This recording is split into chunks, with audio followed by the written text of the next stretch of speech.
세상에 떠도는 기묘한 괴담들. 첫 번째 이야기, 저주에 걸릴 수도 있으니 심령장소는 조심해라. 1년 정도 전, 나와 친구 T는 친구 O가 낚시 영상을 만들어서 올리자 라고 제안해서 산지 얼마 안 된 O의 비디오 카메라를 들고 나와 우리 부모님의 차를 빌려 산속으로 갔다. 생일을 맞아 18살이 된 남한 면허를 따서 내가 운전을 하게 되었다. 어떤 낚시 영상이냐 하면 나와 T가 녹화를 하면서 심령 스팟을 탐색할 때 한순간 여장을 한 O가 화면 안에 잡히고 나와 T는 그걸 눈치채지 못한 척 영상을 업로드한다는 설정이었다. 지금 생각해보면 쓰잘데기 없는 내용이었지만 당시 우리는 흥분해서 열성적이었다. 다만 3명 다 겁쟁이였기 때문에 진짜 심령 스팟은 아니고 그냥 그럴듯한 산속에서 촬영하기로 했다. 오후 4시 무렵에 출발해서 적당히 산길을 지나니 제법 그럴듯한 비포장된 숲길을 발견했다. 그 길을 조금 더 나아가니 탁 트인 곳이 있었는데 무언가 자재를 쌓아두는 곳인 것 같았다.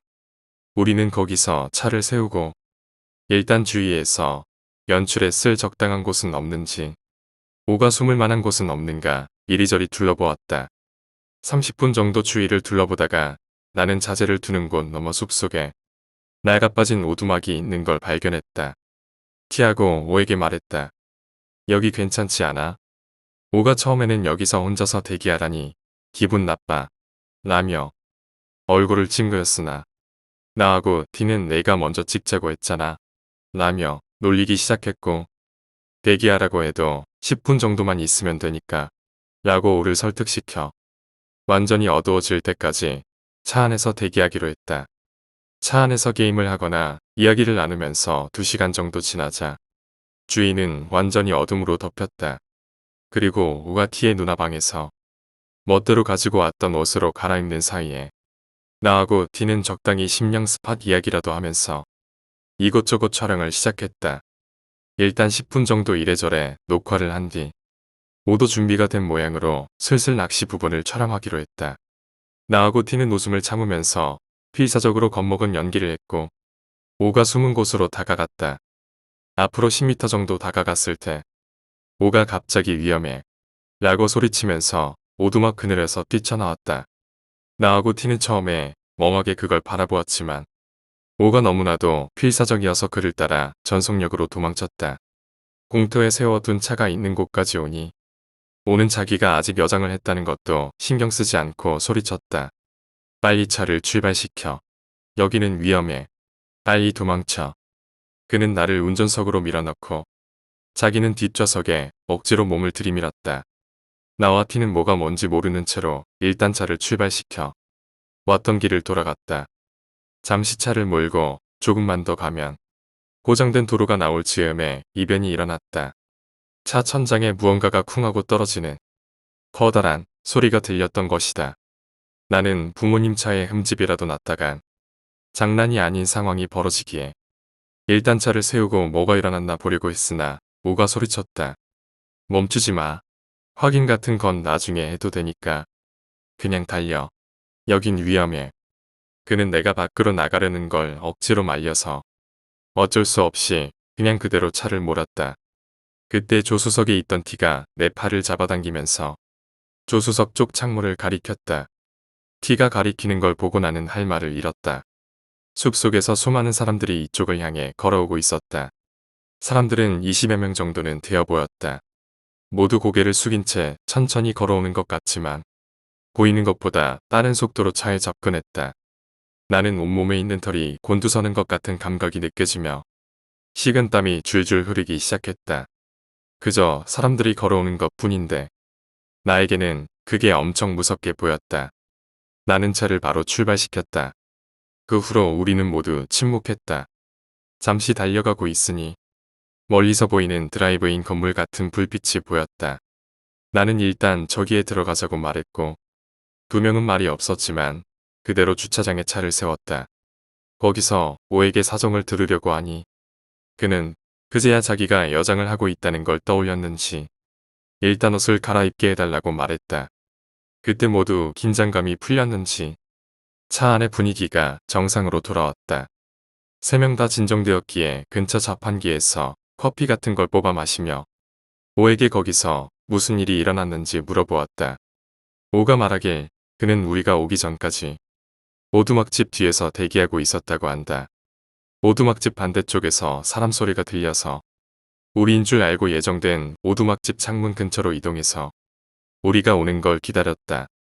그러나 아무리 시간이 지나도 우리가 오지 않았기에 일단 길 쪽을 바라보았다. 그러자 길 한가운데 머리가 부수수한 할머니가 서서 자신을 바라보며 희죽거리며 웃고 있었다. 오는 조금 기분이 나빴으나 할머니가 거기에 있으면 걔에게 차질이 생기기 때문에 죄송합니다. 잠시면 되니 비켜주실래요? 라고 말을 걸었다. 그러나 할머니는 그저 오를 보며 웃기만 하고 아무런 반응도 없었다. 오는 조금 열이 받아서 할머니에게 가까이 다가갔다. 잠깐이면 되니까 비켜주세요. 그러자 할머니는 희죽거리면서 오의 팔을 덥석 움켜쥐고 그대로 숲속으로 끌고 가려고 했다. 오가 무슨 짓이냐며 거부했지만 노인이라고 믿기 힘들 정도로 억센 힘에 붙들려 질질 안쪽으로 끌려갔다. 그리고 숲속에서는 많은 사람들이 오 쪽을 향해서 걸어오고 있었다. 오는 거기서 신변이 위험하다는 걸 느끼고 할머니를 걷어차서 날려버린 뒤 그대로 우리 쪽으로 도망쳤다. 그렇게 도중에 우리랑 합류한 것이다. 그게 사람인지 사람이 아닌 무언가인지 오는 알 수 없었지만 어쨌든 보통이 아닌 놈들이었던 건 분명했다.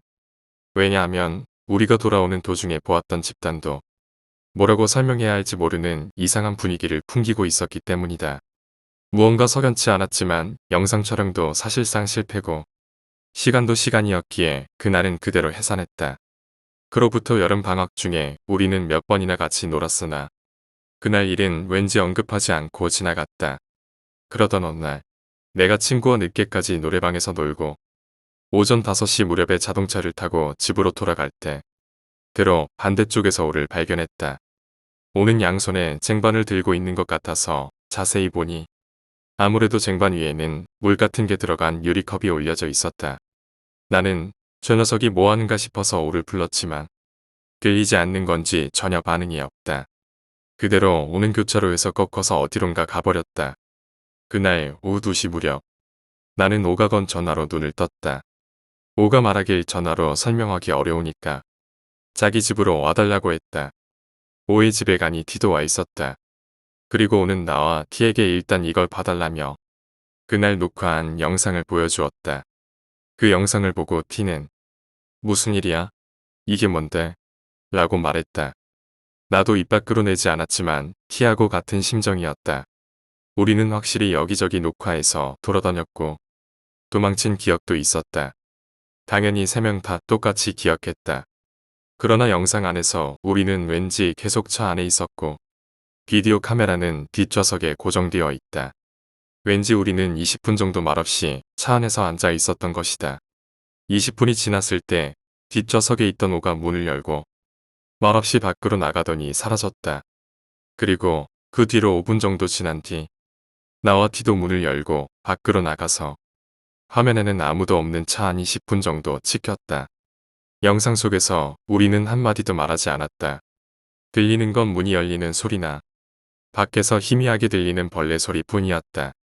거기서 일단 오가 영상을 멈추고 나와 티에게 어떻게 생각해? 라고 물었다. 어떻게 생각하냐고 물어도 이게 뭐야? 나는 그렇게 대답할 수밖에 없었다. 영상 속에서 우리는 우리 기억과 완전히 다르게 행동하고 있다. 이런 걸 보고 뭐라고 반응해야 좋을지 모르겠다. 뒤도 당연히 나랑 똑같았다. 이 다음 영상도 이상해. 오가 그렇게 말하고 정지된 영상을 재생했다. 잠시 아무도 없는 차 안의 앞 유리창 너머로 비치는 밖 풍경이 찍혔는데 5분 정도 지나니 차 전방에 실루엣이 보였다. 그 실루엣은 점점 차 쪽으로 다가왔고 머리가 부수수한 할머니라는 걸 알 수 있었다. 그 할머니는 잠시 본넷을 손으로 짚으면서 희죽거리며 차 안을 들여다보다가 잠시 뒤 왔던 길을 돌아갔다. 할머니가 사라진 직후 영상이 변했다. 갑자기 우리가 떠드는 소리가 들리기 시작했고 위험해 라고 소리치는 오와 뭐가 일어났는지 모르는 채 동요하는 나와 티가 찍혔다.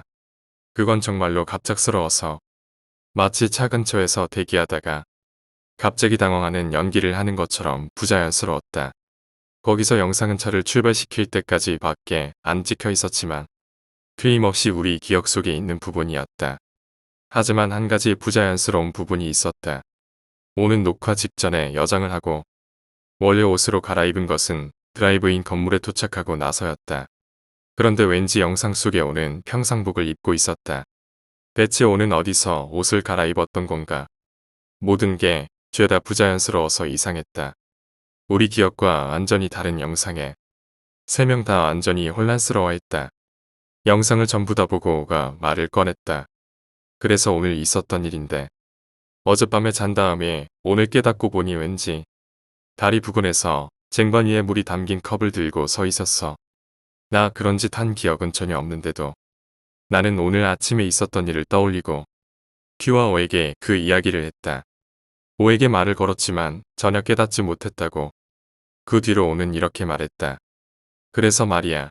영문도 모른 채 집으로 돌아왔더니 갑자기 그 영상을 보지 않으면 안 될 것 같아서 그걸 봤어. 그랬더니 이런 게 찍혀 있었어. 조금 고민했지만 너희에게도 보여주는 게 나을 것 같아서 부른 거야. 거기서 티가 이렇게 말했다. 이 영상 플래시 메모리 말인데 이대로 두면 위험한 거 아니야? 불제라도 받는 게 낫지 않아? 나와 오도 찬성하고 얼른 근처에 절로 가서 비디오 카메라와 문제가 된 영상이 저장된 플래시 메모리를 들고 스님에게 사정을 설명했다. 스님은 반신반의하며 우리 이야기를 듣다가 영상을 보여주니 잠시 생각한 후 말했다. 이 카드를 잠시 빌려주지 않겠나? 우리는 이런 기분 나쁜 물건을 가까이 두고 싶지 않았기에. 두말없이 동의하고는 플래시 메모리를 스님에게 넘기고 휴대전화 연락처를 남긴 뒤 그날은 해산했다. 다음날 아침 나는 혼란스러웠다. 아침에 눈을 뜨니 어제 오가 했던 것처럼 쟁반 위에 물이 담긴 컵을 올리고 다리 위에 서 있었으니까 말이다. 그리고 그 옆에는 멍한 상태인 티도 있었다. 티는 몇 번이나 불러도 대답이 없었지만 어깨를 흔드니 정신이 번쩍 들어 나를 돌아보았다. 나 지금 뭐하고 있었던 거야? 여긴 어디야? 나는 어젯밤 집 이불 속에서 잤고 그로부터 지금까지 자고 있었을 것이다. 티도 똑같은 상황이었을 텐데 깨닫고 보니 여기에 있었다. 나는 기분이 나빠져서 일단 오에게 전화했다. 오는 잠이 덜 깨서 처음에는 멍한 상태였지만 사정을 이야기하니 우리 집까지 찾아왔다. 그리고 세 명이서 토론한 후 어제 갔던 절에 가서 사정을 이야기하기로 했다. 절에 도착하니 사정을 이해해줬는지 스님은 바로 맞아주었다. 우리의 일어난 일을 스님에게 말하자 스님은 팔짱을 낀 채 잠시 생각했다.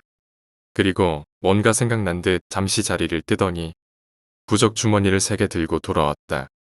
그리고 우리에게 이렇게 말했다. 이제 이 일은 잊어버리렴. 그리고 이 부적을 1년간 몸에서 떼지 말고 가지고 있거라. 그렇게 한다면 오늘 일어났던 일은 다시 일어나지 않을 게다. 그리고 이렇게 물었다. 플래시 메모리였던가? 이건 우리에게 맡겨다요. 그래도 상관없나? 스님은 우리의 일어난 서정을 왠지 이해한 것 같았지만 결국 우리에게 아무것도 가르쳐주지 않았다. 우리도 그 일에 관해서 깊이 파고들지 않았다. 아니, 그것보다 그렇게 하지 않는 게 좋다고 직감했다. 다만 스님은 딱 한 가지 알려주었다. 일단 우리에게 그 자재를 두는 곳 같은 오두막 근처에 강이 있었나? 라고 물어왔다. 오가 기억하기로는 그런 곳은 없었는데요. 라고 대답하니 스님이 그런가? 라고 중얼거리고는 왜 우리가 무의식적으로 물이 담긴 컵을 들고 밖으로 나갔는지 말했다. 아무래도 우리는 무언가 저주 같은 것에 걸린 듯 그 주술을 써서 누군가가 우리를 강변으로 보낸 것 같다. 그 누군가가 사람인지 그게 아닌 무언가인지 스님은 가르쳐주지 않았지만 어쨌든 강을 통한 저주를 담는 물건이 그 컵에 담긴 물 같았다. 우리는 저주 근처로 유도되어 자고 있는 사이에 집에 있는 컵의 물을 따르고 강에서 흘러나오는 저주를 받으러 간 것이다. 이대로 아무런 대책 없이 우리가 저주를 받았다면 그 뒤로 어떻게 되었을지 스님도 알지 못한다고 한다. 다만 무사히 끝나지 않았을 거라는 건 확실하다고 말했다. 이 부적 주머니는 그렇게 강하지 않지만 적어도 우리가 있는 곳을 저주하는 자가 알지 못하도록 막아줄 수는 있다고 한다. 그리고 1년이 지나면 저주의 흔적 자체가 사라져서 우리를 조종할 수도 없게 된다고 한다. 부적 주머니를 받으니 우리는 딱히 근거도 없는데 다소 불안해서 해방되어 왠지 안심한 채로 각자 집으로 돌아갔다. 그로부터 우리는 고등학교를 졸업하고 진로도 흩어지게 되어서 나는 도시에 있는 대학으로 진학했다.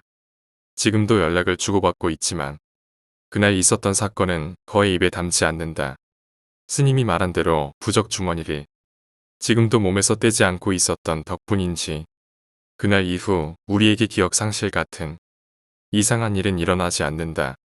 오늘 이야기는 여기까지입니다. 두 번째 이야기, 성깔 더러운 여자친구에게 복수 성공. 20살 때 사귀었던 5살 연상의 여자는 굉장히 건방졌다. 처음에는 내가 반해서 1년 정도 구애 끝에 사귀게 되었지만 내가 지나치게 공손하게 군 것인지 나를 애완동물 취급했다. 주로 하는 말이 네 주제에 건방져 라는 말이었다. 이런 여자라도 좋아했기에 2년 정도 사귀었지만 그녀의 오만함은 늘어갈 뿐이었다. 몇 번인가 싸웠지만 전혀 나아지지 않았다. 그녀는 나 몰래 클럽이나 친목회에 가면서도 여동생이 나한테 전화했을 뿐인데 누구냐면서 화가 폭발했다. 다른 여자친구도 전부 떠나갔고 스스로도 왜 이런 여자와 사귀고 있는지 모르게 되었을 때 그녀가 바람을 피우고 있다는 사실을 알게 되었다. 도저히 참을 수 없어서 크게 싸웠지만 이 여자가 하는 말이 참 가관이었다. 너 따위가 감히 나랑 사귀는 거라면 내가 5번 정도는 바람 피워도 괜찮잖아. 이 정도는 되어야 균형을 잡을 수 있는 거 아니야. 이런 개소리를 짓거리며 정색하는 것이다. 그동안 참고 있던 순진한 나였지만 도저히 참을 수 없게 되었다. 그래서 복수를 계획했다. 알겠어. 나 따위와 사귀어주는 것만으로도 나는 행복하니까. 잠시 주제넘게 굴었던 건지도 미안해. 그리고 8년 후 그녀가 33살이 될 때까지 우리는 계속 사귀는 중이었고 양가 부모님도 우리의 관계를 인정하고 있었다. 나는 어느 정도 돈벌이가 되는 직장을 갖게 되었다. 그리고 그녀는 33세. 여자로서의 가치는 이미 추락하기 시작한 지 오래였다. 당연히 주변에 다른 남자 따윈 없었고 결혼은 언제 하냐? 이런 상태였다. 자존심이 세던 그녀는 먼저 결혼하자는 소리 따위 절대 하지 않았다. 그래서 내가 그녀의 친구에게 전화를 걸어 빨리 결혼하라고 부추기게 하였다. 그리고 다음 날 중요한 이야기가 있다며 그녀를 불러서 놀이공원의 관람차에 태웠다. 저기, 이거 받아줄래? 라고 말하며 나는 반지 상자를 그녀에게 건네줬다. 필사적으로 깊은 감정을 억누르면서 상자를 건네받는 그녀. 상자 안에는 오늘로 이별이라고 쓴 종이가 한 장. 얼떨떨한 그녀에게 헤어지자. 너 같은 년이랑은 이제 무리야. 라고 말했다. 나도 모르게 숨이 가빠지기 시작했다. 누가 너 같은 년이랑 결혼할까? 나는 내 애완동물이야. 관람차 아래로 내려가면 그때부터 나한테 말 걸지 마라. 그녀는 심한 충격을 받았는지 바닥에 쓰러졌다. 한 손을 내 무릎에 두고 일어서려는 것을 거칠게 치워버렸다. 다시 쓰러지는 그녀였다. 관람차가 땅으로 아래로 내려갈 때까지 나는 지난 8년간 참고 있던 모든 불평과 불만을 전부 토해냈다. 그리고 아래로 도착하자마자 그녀를 바닥에 내팽개치고 돌아갔다. 정말이지 기분 최고였다. 세 번째 이야기, 할머니와 보았던 귀신. 제가 8살 때쯤 엄마보다 할머니를 더 엄마처럼 따르고 좋아할 때 항상 할머니 방에서 할머니한테 안겨서 같이 잤습니다. 그늘도 여를 때와 같이 할머니랑 같이 자는데 제가 밤잠이 너무 없는지라 새벽 2시쯤에 깼어요. 근데 잠에서 막 깨어났으니 정신도 없고 몽롱하고 그렇죠. 할머니 방이 좁아서 침대 바로 앞에 넓은 화장대가 있고 그 옆에 TV가 있는데 제가 몸을 돌려 화장대 쪽을 쳐다봤습니다. 그 당시 저와 같은 또래의 애기 2명이 서로 부둥켜 안고 저희 할머니 화장품을 만지작거리는 겁니다. 그땐 제가 소유욕이 엄청 강해서 누가 우리 물건을 탐내는 것 같으면 엄청 싫어했죠. 근데 이상하게 몸이 움직이질 않는 거예요. 그래서 할머니를 깨우려고 할머니를 계속 불렀는데 일어나질 않는 겁니다. 그래서 몸을 돌려 할머니를 쳐다봤는데 할머니 얼굴에 피가 철철 나 있는 거예요. 근데 이상하게 전 그때 위화감을 느끼지 못했고 귀를 닦아준 후에 다시 그 애기 귀신들을 보면서 노려봤는데 눈이 빨간색에 온몸이 검은색, 눈동자도 엄청 작아서 종이에 점 찍어 놓은 정도의 크기였죠. 눈을 마주치자마자 할머니가 일어나서 엄청 크게 소리를 질렀습니다. 그랬더니 그 애기 귀신들이 고양이가 비명 지르는 듯한 목소리로 울면서 연기처럼 사라졌습니다. 그리고 할머니는 괜찮다고 하시고 다시 주무시더군요. 그리고 저도 다시 잤습니다. 이게 꿈인지 현실인지 잘 모르겠는데 그때 저의 눈엔 그 귀신들이 보였고 할머니가 저를 다독여주는 것도 전부 생생하게 기억납니다. 네 번째 이야기, 하얀 손. 젊은 시절 아버지가 겪은 일이다. 취직처가 정해져 새로 지은 아파트를 빌리게 되었다고 한다. 당시 아르바이트를 하고 있던 목재점에서 트럭을 빌렸고 이전까지 낡은 아파트에서 같이 살던 후배의 힘을 빌려 이사를 시작했다. 딱히 큰 짐도 없고 짐이 많지도 않았기에 짐을 푸는 데는 그리 긴 시간이 걸리지 않았다. 하지만 어째서인지 후배는 방에 오고 나서부터 얼굴이 새파래져서 아무래도 몸이 영 불편해 보였다. 그래서 대충 짐만 옮긴 후 아르바이트비를 주고 돌려보냈다고 한다. 그날 밤은 이사한 탓에 피곤해서 일찍 잠자리에 들었다. 그런데 한밤중 소곤소곤하고 누군가 말을 거는 듯한 소리가 들려 잠에서 깼다. 그 아파트는 새로 지은 것이었던 데다 아버지는 아파트가 준공되자마자 입주한 터였다. 당연히 다른 방에는 아직 아무도 안 살고 있었기에 다른 집에서 나는 소리는 아니었다. 불을 켜고 창밖을 내다봤지만 그저 조용한 심야의 주택가만 보인다. 쥐정뱅이 한 명 보이지 않았다. 기분 탓인가 싶어 다시 잠자리에 들었지만 잠에 막 들려는 무렵에 또 소곤소곤하고 소리가 들려온다. 집에서 메아리가 친다든가 바람 소리 같은 게 사람 소리처럼 들리는 거야. 그렇게 생각하려 했었지만 아무리 들어도 아파트 안에서 누가 이야기하고 있는 소리도 밖에는 들리지 않았다고 한다. 어쩌면 멍청한 도둑이 옆방에 들기라도 했나? 아버지는 다시 일어나 벽에 귀를 붙이고 주변 방의 소리를 확인했다. 아무 소리도 나지 않는다. 아니, 인기척 자체가 없었다. 내일은 아침 일찍 출근해야 한다. 분명 기분 탓이리라 여기고 잠을 자려 누웠다. 하지만 이번에는 바로 귓전에서 소곤소곤 목소리가 들린다. 뒤를 돌아봤지만 당연히 아무도 없다. 초조해진 아버지는 원인을 밝히려고 주변 모든 방을 돌아다니며 노크를 했다.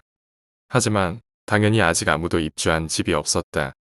결국 이사 때문에 피로가 쌓여서 그런 것이라 결론을 내리고 방으로 돌아왔다.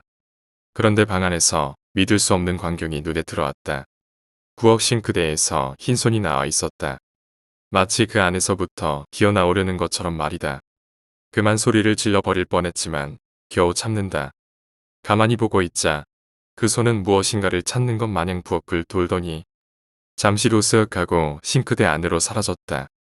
온몸에서 식은땀이 흘렀지만 여기서 도망치면 지는 거라고 아버지는 생각했단다. 그래서 싱크대에서 물을 틀어 거기로 엄청나게 흘려보냈다고 한다. 하지만 당연히 가는 배수관에 사람이 들어있을 리가 없다. 싱크 밑에 서랍도 다 열어봤지만 아무도 없다. 귀신이구나 싶었다고 한다. 잘못 본 것도 아니고 꺼림칙한 기분도 들었다. 어릴 적부터 이상한 건 열어보았고 무섭기도 했다.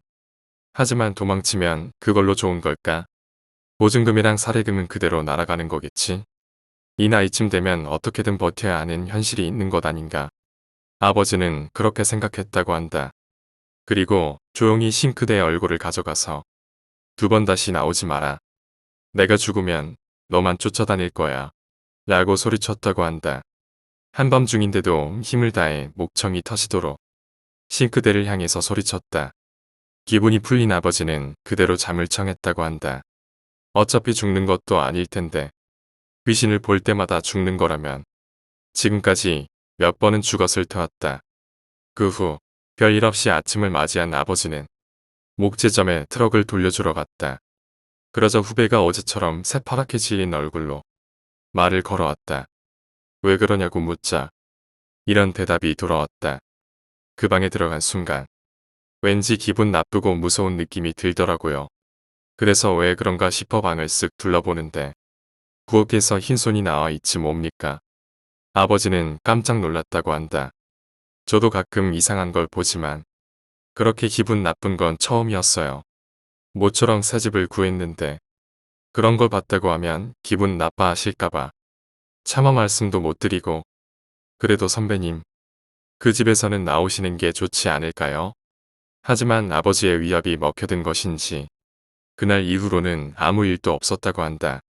그리고 2년 정도 지나 아버지는 새로운 직장을 얻게 되어 그 집을 나오게 되었다. 마지막 날 짐을 다 옮기고 방에서 나가려는데 등 뒤에서 이상한 낌새가 느껴지더란다. 설마 그 녀석인가? 제발 곱게 보내줘.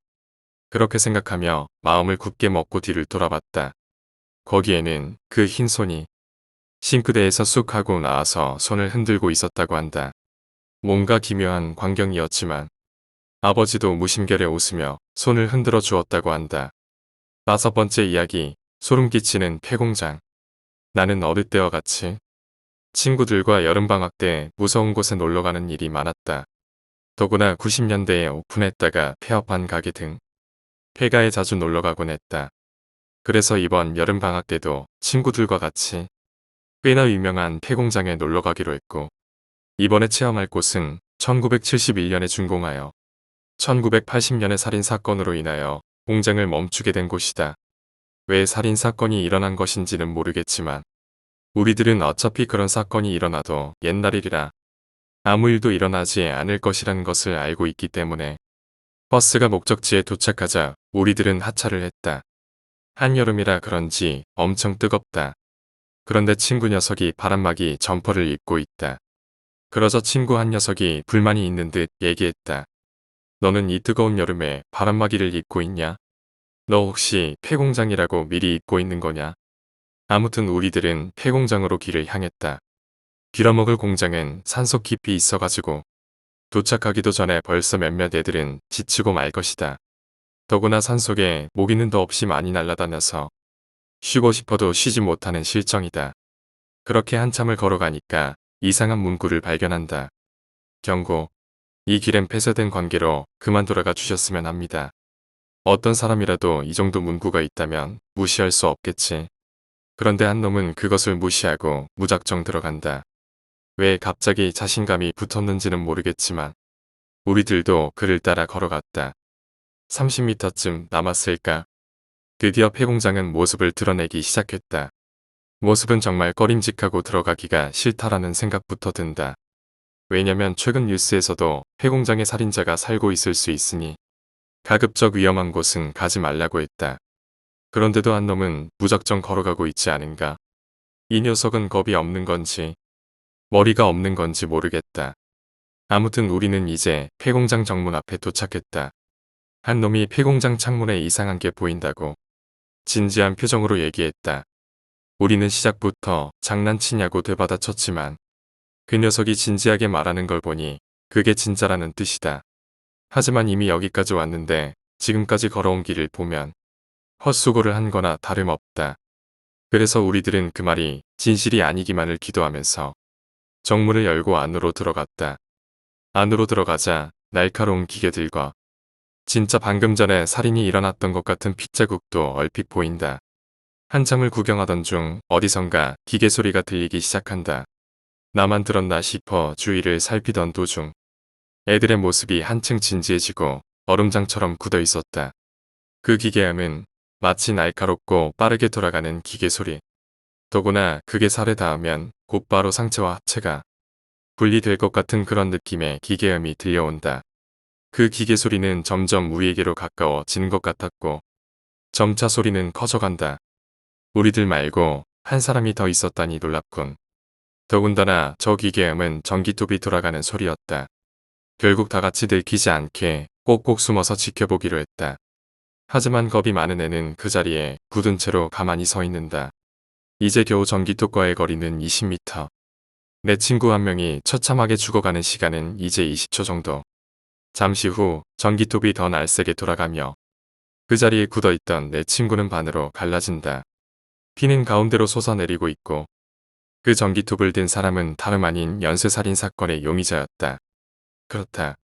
우리는 호랑이 굴에 들어간 상황. 그리고 폐공장은 넓고 컸으며 지금 우리들은 2층에 있다. 그 자리에서 친구가 반으로 갈라지는 모습을 우리 눈으로 똑똑히 봤다. 한 친구는 다른 출입구가 없는지 확인하러 2명씩 나뉘어 가기로 했다. 탈출로를 확인하는 것이었다. 그리고 다시 만날 때는 암구호를 말하기로 했다. 암구호는 여름이라고 하면 바다라고 대답을 해야 했다. 이제 뿔뿔이 흩어진다. 나랑 권호는 탈출구를 찾기 위해 이리저리 올라갔다가 창밖을 바라보기만을 반복했다. 하지만 발견한 것은 땅 밑에 사다리가 있다는 것이었다. 만약 권호와 내가 미리 사다리를 챙겼더라면 금방 사다리를 받쳐 도망갔을 것이다. 하지만 그러지 못했고 앞으로 10분 동안 탈출구를 못 찾으면 이제 끝이다. 왜냐면 살인마는 계단에서 권호와 내가 있는 2층 계단을 바라보고 있다. 그러나 계속 바라만 볼 뿐 올라올 기미는 느껴지지 않는다. 왜일까? 혹시 우리들을 좀 더 괴롭히려고 일부러 그러는 것인가? 말을 걸어보고 싶지만 말이 안 떨어진다. 나도 권호처럼 말을 잃어버린 것인가? 우리들은 어디서부터 잘못했는지 모르겠다. 근데 한 가지 딱 하나 있다. 김천수 그놈이 경고문구를 무시하고 앞장선 탓에 지금 위험에 빠져 있는 것이다. 그리고 계단 아래에 지나야 있는 출구가 멀찍이 불을 밝히며 폐공장 내부를 비추고 있다. 10분 후 그놈은 이제 몸을 일으켜 천천히 우리 쪽으로 올라가기 시작했다. 우리는 숨이 좀 더 옥죄어 온다. 저리 가. 라고 난 입속말로 경고한다. 권호는 벌써부터 겁에 질려 입이 바들바들 떨고 있다. 이대로 있다가는 일조도 물론 우리도 죽을 것이다. 그 살인마가 처음으로 우리에게 이렇게 말했다. 너희들 같은 병신들은 고통이 있어야지. 얻는 게 있다는 것을 배워야 해. 숨이 안 쉬어진다. 첫 대사에서부터 살기가 느껴진다. 우리는 도망치려 해도 발이 무거워. 빠르게 달리지 못할 것 같다. 몇 계단만 올라갔을 뿐인데 벌써부터 체력이 바닥나 버리니 이제 우리는 끝났나 보다. 그놈이 경고문을 무시하고 앞장설 때부터 고민해 봤어야 했어. 아니, 애초에 이런 미친 짓을 시작하지 말았어야. 우리들이 이번 살인사건의 피해자가 되지 않았을 것이다. 만약 살아서 나가게 된다면 나는 그 망할 놈의 얼굴을 주먹으로 갈겨버릴 것이다. 우리들을 위험에 빠뜨린 장본이니까. 그때 우리들 바로 위에서 초조하게 이리저리 서성이는 소리가 들려온다. 슬슬 때가 오고 있다. 그 살인마가 우리를 이렇게나 오래 견디게 하다니 어지간히 즐기고 있나 보다. 권호는 나를 노려보다가 살인마를 힐끔 쳐다본 뒤 다시 나를 본다. 살인마가 이제 우리를 향해 한 계단 더 가까이 다가오고 있다. 얼마 남지 않은 계단을 올라 3층에 있던 일조를 만났다. 우리는 암구호를 주고받을 시간 없이 비상계단 쪽으로 달리고 있다. 어떤 놈인지 모르겠지만 비상계단으로 가는 문이 잠겨 있다. 옛날 건물이라 발로 몇 방 갈기면 열릴 것 같지만 비상문은 나이가 보이지 않았고 마치 오늘 새로 설치한 것처럼 비상문은 깨끗했다. 아무리 결벽증에 걸린 사람일지라도 몇십 년을 계속 닦았을 일이 없다. 보나마나 저 녀석이 새로 고쳤겠지. 일조는 무기를 구해오는 담당이었는데 이 녀석들의 손에는 아무것도 들려있지 않았다. 무기가 있어야 하는 이들 손에는 아무것도 없네. 어떻게 된 거야? 권호가 멘탈이 나간 듯 일조에게 소리친다. 이 건물을 우리가 이곳저곳 수색해봤지만 무기는커녕 나무 막대기조차 보이지 않아. 나는 권호의 대답을 기다린다. 이때 아래층에서 발소리가 멈춘다. 잠시 후 다시 조심스레 계단을 올라오는 소리가 들린다. 이제 살인마의 거리는 우리가 있는 복도에 서 있다. 살인마의 눈빛이 살벌하다. 하지만 입은 바들바들 떨린다. 뒤이어 전기톱 시동거는 소리가 들린다. 이제부터가 시작이다. 나는 지금 한창 뛰어놀고 있을 나이에 살인마에게서 이렇게 죽음을 기다려야 하다니 고통스럽고 나 자신이 안쓰러웠다. 더구나 혼자가 아닌 4명의 친구도 함께 죽어야 한다는 모든 것의 상실감이 느껴진다. 그리고 무엇보다 가족들한테 너무 미안했다. 항상 곁에서 지켜주셨던 어머니와 아버지에게 효자로서 지내겠다고 다짐했는데 결국 부르자로 죽는가 보다. 고노와 나는 도망칠 길이 있나 찾아봤다. 때마침 내 눈에 비친 것은 바로 낡은 창살 아래로 비치는 햇빛이 있었고 한 번 갈기면 와장창 깨질 것 같아 보였다. 나는 당장 그쪽으로 달려가 있는 힘껏 갈긴다. 그 순간 뒤에서 고함 소리가 들려오기 시작했다. 아마도 살인자가 먹잇감이 도망친다고 생각했든지 엄청나게 고통스러워한다. 서두르라며 고노가 재촉을 하기 시작했다. 나는 깨진 창문 아래 몸을 힘껏 내던졌고 고노와 병태까지 완벽히 창문을 이용해 도망치는데 성공했다. 하지만 호준이가 아직까지 깨진 창문을 통해 빠져나오지 못한 것이다. 더구나 이미 호준이는 살인마에 의해 거꾸로 매달린 채 날카로운 전기톱에 설리고 있다. 참으로 잔혹하다. 우린 그 장면을 보고서 경악을 금치 못했다. 그리고 우린 끝내 구출하지 못한 호준이에게 미안해하며 그 자리에서 눈물을 흘리고만 있는다. 한참 동안 울음을 터뜨리는 동안 외부에는 빗방울이 떨어지는 소리 외에는 아무런 소리도 들리지 않았다. 우리는 가만히 있다가 정신을 차리고는 눈물을 닦아내어 곧장 비상계단문을 열고 정문을 향해 내달렸다.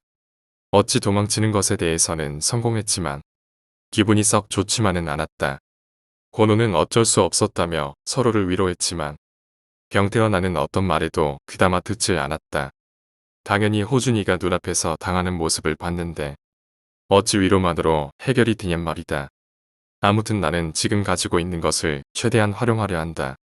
한 손에는 호신용 전기총, 다른 손에는 핸드폰을 들고 경찰에 신고 후 다시 공장 안으로 들어가려 발을 되돌려 공장 쪽으로 향하게 했다.